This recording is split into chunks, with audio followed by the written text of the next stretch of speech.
नमस्कार, आदाब, जय भीम, सत श्री अकाल। मैं हूँ माजिद सिद्दीकी और आप देख रहे हैं फोकस हिंदुस्तान न्यूज़ चैनल। आज की ख़ास खबरें सब्सक्राइब करें, लाइक करें, शेयर करें। फिर आऊँगा एक ताज़ा खबर को लेकर माजिद सिद्दीकी।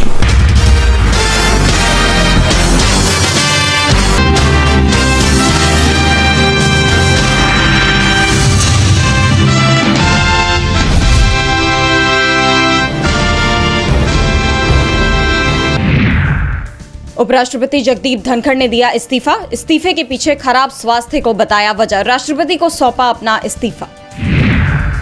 जगदीप धनखड़ के इस्तीफे पर कांग्रेस ने जेपी नड्डा पर उठाया सवाल। कहा, दोपहर को कोई बात हुई थी। राज्यसभा में नड्डा ने कहा था, विपक्ष के नेता का बयान रिकॉर्ड में नहीं जाएगा। संसद में गहन चर्चा के लिए फिक्स हुआ टाइम टेबल। ऑपरेशन सिंदूर पर 25 घंटे, आईटी बिल पर 12 घंटे और मणिपुर बजट पर 2 घंटे होगी चर्चा। संसद में आज गूंजेगा बिहार वोटर लिस्ट वेरिफिकेशन का मुद्दा। आप सांसद संजय सिंह ने की एसआईआर पर चर्चा की मांग। एसआईआर को लेकर चुनाव आयोग ने सुप्रीम कोर्ट में दलीलें दी। आधार, वोटर आईडी और राशन कार्ड पर भरोसा नहीं कर सकते। एयर इंडिया को जारी हुए 6 महीने में 9 कारण बताओ नोटिस। सरकार ने संसद में दी जानकारी।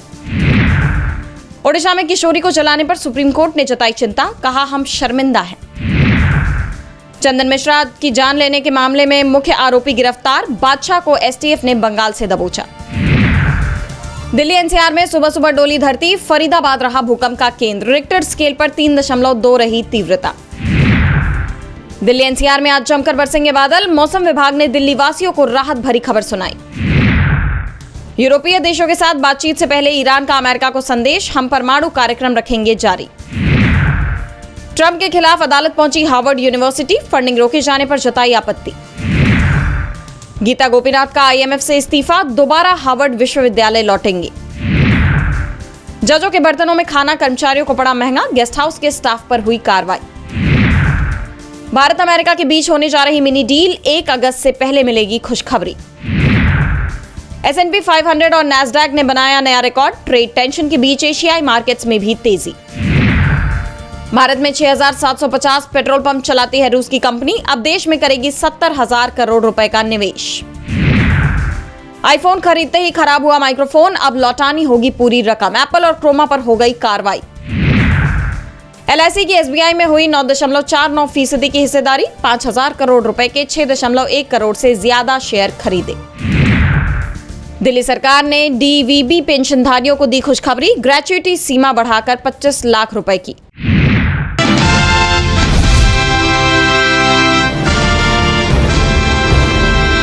आज हम 20 साल के बाद 19 साल के बाद छूटे हैं और हुकूमत पर और कोर्ट पे हमको बहुत भरोसा हमारा है और वो भरोसा हमारा काम आया।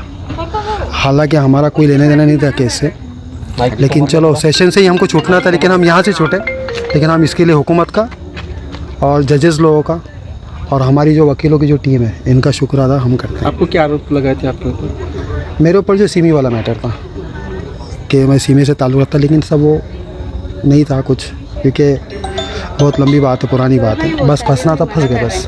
हाँ, आपके साथ कौन कौन थे? आपके साथ कौन कौन है? मेरे साथ जो है वो यहाँ पर माजिद है जो कलकत्ता से, और ज़मीर और तनवीर है ये बॉम्बे से, और मैं पूना से हूँ। 4 लोग। मुंबई हुए ब्लास्ट पर हुआ था जी, 2006 का ब्लास्ट में ही थे हम लोग। बस आपको कोई लेने आए? हाँ, मेरा फैमिली मेम्बर्स आ रहे हैं लेने के लिए। क्या सरकार से क्या डिमांड रहेंगे आपको? कोई डिमांड नहीं, हम थैंक्स, कोई डिमांड नहीं हम लोगों का।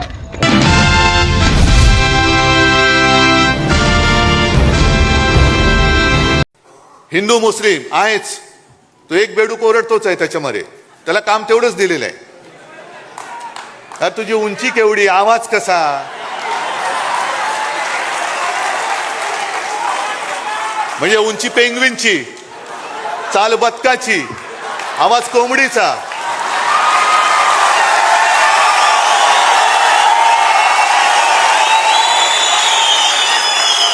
डोळे कोणासारखे माहिती नाहीत। तो जीव काय, बोलतोस काय, पार्श्वभूमी काय तुझी, वडिलांची पार्श्वभूमी काय, आणि आमच्यावरती बोलतोस। मी कोणावरती बोलतोयस?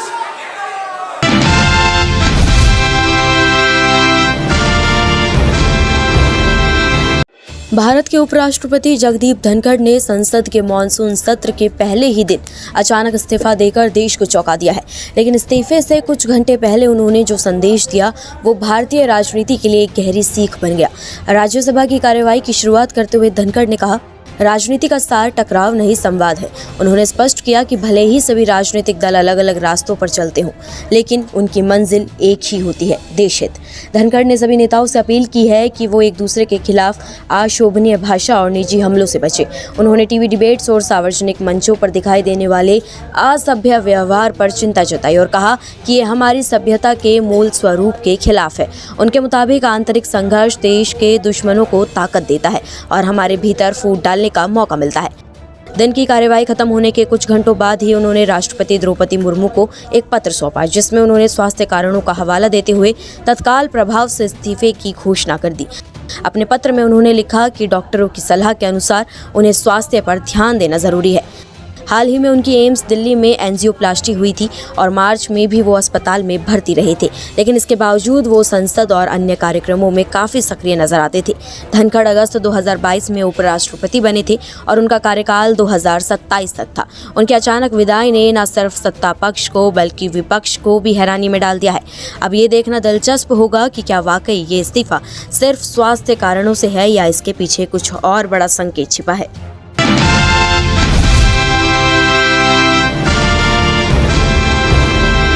पश्चिम बंगाल में भले ही विधानसभा चुनाव अभी दूर हैं, लेकिन सत्ताधारी टीएमसी अभी से एक्टिव मोड में नजर आ रही है। उसी के चलते टीएमसी ने शहीद दिवस रैली की, जिसमें मुख्यमंत्री ममता बनर्जी से लेकर लोकसभा सांसद अभिषेक बनर्जी ने केंद्र की मोदी सरकार और बीजेपी पर जमकर हमला बोला। আমরা सब भाषा के सम्मान करी, हिंदी को भी हम प्यार करते हैं, हम गुजराती को भाषा को भी प्यार करते हैं, हम मराठी भाषा को भी प्यार करते हैं, हम राजस्थानी भाषा को भी प्यार करते हैं, हम हर लैंग्वेज को प्यार करते हैं। लेकिन आप बांग्ला भाषा का ऊपर संतोष क्यों कर रहे हैं? क्यों कर रहे हैं? बांग्ला आजादी का लड़ाई में लड़े थे, बांग्ला नवजागरण किए थे, बांग्ला जो कर सकता है और कोई नहीं कर सकता है। इसी के लिए मने राखबेन, बांग्लाए माटी दूर जय घाटी, बांग्लाए माटी दूर जय घाटी। जेने रेखो दुर्बृत्त, আমরা ভাঙি তবু আমরা মচকাই না, মনে রাখবেন। ममता बनर्जी ने भाषा विवाद को लेकर जारी विवाद के बीच बंगाली भाषा के अपमान और विरोध का मुद्दा उठाया। ममता बनर्जी ने विपक्षी दलों और मुख्यतः बीजेपी पर हमलावर होते हुए कहा कि जो लोग सोचते हैं कि ममता अभिषेक तृणमूल को गाली देकर बच निकलेंगे, वो ऐसा नहीं कर पाएंगे। अब अगर कोई तुम्हें चोर कहे तो तुम जवाब में कहोगे कि तुम चोर और लुटेरे हो। ममता ने कहा है कि हमारी लड़ाई तब तक जारी रहेगी जब तक हम बीजेपी को केंद्र से बाहर नहीं कर देते। उन्होंने आरोप लगाया कि बीजेपी और चुनाव आयोग बंगाल के खिलाफ साजिश रच रहे हैं और बंगालियों को मतदाता सूची से हटाना चाहते हैं। उन्होंने कहा कि बीजेपी शासित राज्यों में बंगालियों को परेशान किया जा रहा है और उन्हें हिरासत शिविरों में रखा जा रहा है। इसके साथ ही ममता ने बिहार विधानसभा चुनाव के लिए वोटर लिस्ट के स्पेशल इंटेंसिव रिवीजन प्रोसेस को लेकर भी चुनाव आयोग को अपने निशाने पर ले लिया। यानी साफ है, सीएम ममता बनर्जी ने विधानसभा चुनाव के लिए अभी से कमर कस ली है।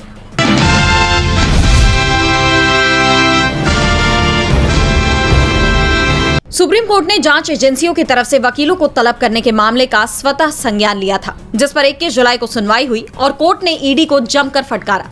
मामले में सुनवाई करते हुए कोर्ट ने ईडी की कार्यशैली को लेकर कड़ी नाराजगी जताई। कोर्ट ने कहा कि एजेंसी वकीलों को समन भेजकर हर हद पार कर रही है, जो कानून के पेशे की स्वतंत्रता पर खतरा बन सकता है।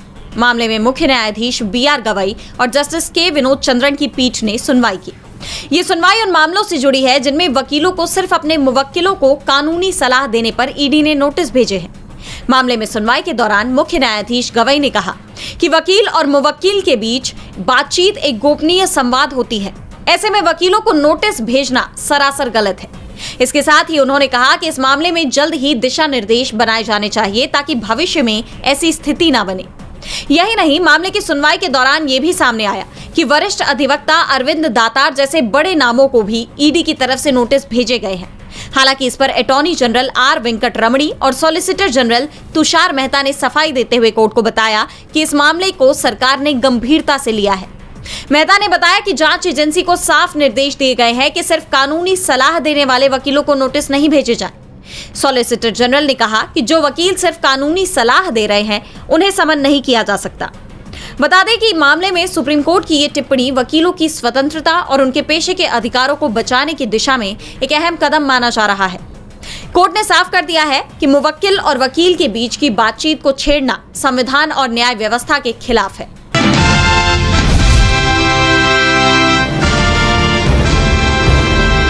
बिहार में विधानसभा चुनाव से पहले मतदाता सूची के विशेष गहन पुनरीक्षण यानी एसआईआर को लेकर सियासी घमासान तेज हो गया है। चुनाव आयोग ने सुप्रीम कोर्ट में दाखिल जवाबी हलफनामे में आधार, वोटर आईडी और राशन कार्ड को वैध दस्तावेजों की सूची में शामिल करने से साफ इनकार कर दिया है। आयोग ने तर्क दिया कि आधार कार्ड नागरिकता का प्रमाण नहीं है। इसके अलावा राशन कार्ड को लेकर आयोग ने कहा कि देश में बड़ी संख्या में फर्जी राशन कार्ड जारी किए गए हैं और केंद्र सरकार ने हाल ही में 5 करोड़ से ज्यादा फर्जी राशन कार्ड रद्द किए थे। वोटर आईडी को भी आयोग ने नागरिकता का प्रमाण मानने से इनकार किया क्योंकि ये वोटर लिस्ट के आधार पर ही जारी होता है। इस फैसले ने बिहार में सियासी तूफान खड़ा कर दिया है क्योंकि 10 जुलाई को सुप्रीम कोर्ट ने आयोग से आधार, वोटर आईडी और राशन कार्ड को शामिल करने पर विचार करने को कहा था, लेकिन आयोग के हलफनामे ने इस सुझाव को खारिज कर दिया। उधर 25 जुलाई की समय सीमा नजदीक आने के साथ ही वोटर लिस्ट संशोधन की प्रक्रिया तेज हो गई है, लेकिन इससे अफरा तफरी का माहौल भी बन गया है। अब सबकी नजरें 28 जुलाई को सुप्रीम कोर्ट में होने वाली अगली सुनवाई पर टिकी हुई हैं। विपक्ष का आरोप है कि ये कवायद लोकतंत्र को कमजोर कर सकती है, जबकि आयोग का दावा है कि वो फर्जी वोटरों को हटाकर लिस्ट को नए सिरे से तैयार कर रहा है। सच्चाई जो भी हो, लेकिन चुनाव आयोग के हलफनामे के बाद ये मामला और ज्यादा तूल पकड़ता हुआ दिखाई दे रहा है। बिहार की सियासत में ये मुद्दा चर्चा का केंद्र बन गया है।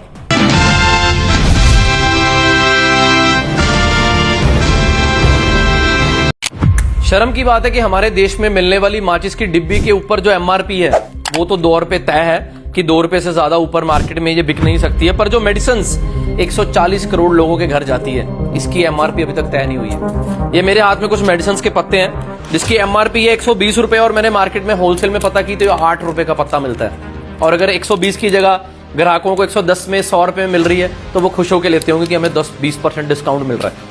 दूसरा पत्ता मेरे हाथ में है 48 रुपए का और इसकी कीमत है 3 रुपए। मैं चाहता हूं कि जो 21 जुलाई को आने वाला सेशन है हमारी पार्लियामेंट का, उसमें ये मुद्दा उठाया जाए कि हमारे देश में एटलीस्ट अगर हर चीज की एमआरपी तय है तो मेडिसिन की एमआरपी क्यों नहीं तय हो रही।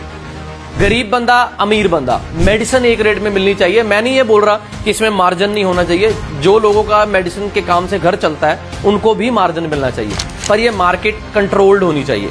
ये नहीं कि जिसका दिल किए वो पत्ता 100 रुपए का बेच रहा है और जिसका दिल किए वो 30 रुपए का बेच रहा है। ग्राहकों को कैसे पता लगेगा कि ये पत्ते की कीमत जो 8 रुपए है और जिसके ऊपर एमआरपी 120 रुपए है, ये हमें 12-15 रुपए से ऊपर नहीं लेना है। 50% का मार्जिन हो गया। फिर भी अगर आप भी चाहते हैं कि मेडिसिन के ऊपर एमआरपी तय होनी चाहिए और हमारी पार्लियामेंट में ये मुद्दा उठाना चाहिए हमारे मेंबर ऑफ पार्लियामेंट्स को, तो जरूर इस वीडियो को उन तक पहुंचाएं, उनको टैग करें, like, comment, share, so that ये वीडियो हमारी मोदी जी तक जरूर पहुंचे और इस मुद्दे का हल हो। बहुत बहुत शुक्रिया।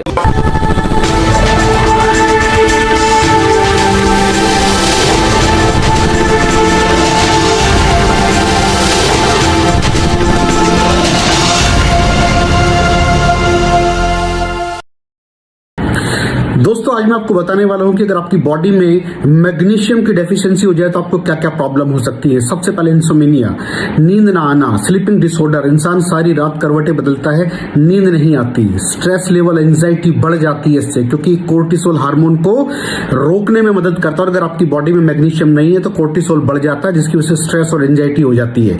मूड स्विंग्स, इंसान को पता नहीं चलता उसके मूड स्विंग्स होते हैं, थोड़ी थोड़ी देर में गुस्सा आना, थोड़ी थोड़ी देर में चिड़चिड़ापन होना, क्योंकि ये सेरोटोनिन हार्मोन को बढ़ने में मदद करता है। अगर आपकी बॉडी में less magnesium is equal to less serotonin, और सेरोटोनिन हैप्पीनेस का हार्मोन है। अलावा इसके ये फटीग को भी कम करता था। अगर आपकी बॉडी में मिनरल डेफिशिएट है, अगर आपकी बॉडी में मैग्नीशियम नहीं है तो आपको थकावट बहुत जल्दी फील होगी, जरा सा काम करती है आपकी बॉडी थक जाएगी। पुअर डाइजेस्टिव सिस्टम, ये डाइजेस्टिव सिस्टम को भी मैनेज करने में बड़ा शानदार रोल प्ले करता है, और अगर इसकी डेफिशिएंसी है तो कॉन्स्टिपेशन, डायरिया जैसी प्रॉब्लम हो जाती है। माइग्रेन बहुत खतरनाक प्रॉब्लम है। माइग्रेन अगर डेफिशिएट है आपकी बॉडी मैग्नीशियम से तो आपको माइग्रेन की प्रॉब्लम भी हो सकती है। ब्लड प्रेशर, अगर आपकी बॉडी में मैग्नीशियम कम है तो आपको ब्लड प्रेशर की प्रॉब्लम हो सकती है। इरेगुलर हार्ट बीट, ये हार्ट बीट का बढ़ जाना, कम हो जाना, बढ़ जाना, कम हो जाना, मैग्नीशियम डेफिशिएट होने की निशानी है। ऑस्टियोपोरोसिस, बोन हेल्थ वीक हो जाती है क्योंकि आपकी बॉडी का 60% जो मैग्नीशियम है वो आपकी बोन्स के अंदर होता है। अगर आप बाहर से मैग्नीशियम नहीं ले रहे हैं तो आपकी बॉडी जो है वो हड्डियों में से लेना शुरू कर देती है, जिसकी वजह से ऑस्टियोपोरोसिस की प्रॉब्लम भी हो सकती है। आपकी हड्डियां कमजोर हो जाती हैं। और मसल क्रैम्पिंग, मसल क्रैम्प, नस पे नस का चढ़ जाना, मसल्स पे अकड़ जाना, बिल्कुल चलना मुश्किल हो जाता है। तो मसल क्रैम्पिंग भी तभी होती है जब आपकी बॉडी में मैग्नीशियम की डेफिशिएंसी हो। और दोस्त, हमारे यहाँ 90% से ज्यादा लोग मैग्नीशियम डेफिशिएंसी के शिकार हैं। कहां से मिलेगा मैग्नीशियम, कितनी मात्रा में लें, किस क्वालिटी का लें? तो उसका जवाब है वेस्टीज प्राइम CMD। इसके अंदर आपको भरपूर मात्रा में मैग्नीशियम मिलेगा, आपकी सारी प्रॉब्लम सॉल्व हो जाएगी। Thank you so much. दर्शकों, देख लिया आपने हमारे वीडियो को। हमें खुशी होगी कि आपने हमारे न्यूज़ को लाइक किया और दूसरों को शेयर किया। अगर अभी तक हमारे चैनल फोकस हिंदुस्तान को सब्सक्राइब नहीं किया है तो तुरंत सब्सक्राइब करें, कमेंट करें और बेल आइकॉन को प्रेस करें। हम हाजिर हैं खबर के लिए।